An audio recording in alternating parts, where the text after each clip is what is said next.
Meta fl-aħħar ġimgħat segwejna l-mod ta' kif il-Kummissjoni Nazzjonali għall-Edukazzjoni Avvanzata Ogħla evalwat l-applikazzjoni tal-Università Amerikana, innutajna s-serjetà li ħadmet biha.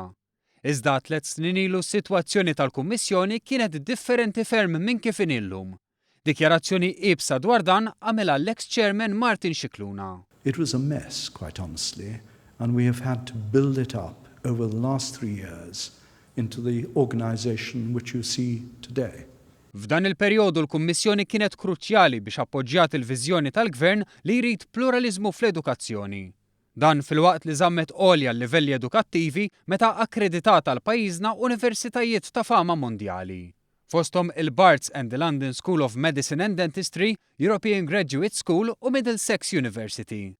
Fi kliem Martin Scicluna dan kollu seta' jkun possibbli għax il-Kummissjoni ma baqgħetx demoralizzata u dgħajfa.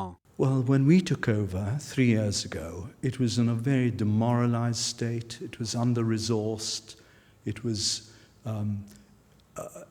putting together a mixture of people who had come from different organizations with different conditions of service, no collective agreement. Illum il-ġurnata l-Kummissjoni Nazzjonali għall-Edukazzjoni tħaddem 30 impjegat li wettqu xogħol ta' riċerka, analiżi u reviżjoni ta' liċenzji, akkreditazzjoni u assigurazzjoni ta' kwalità.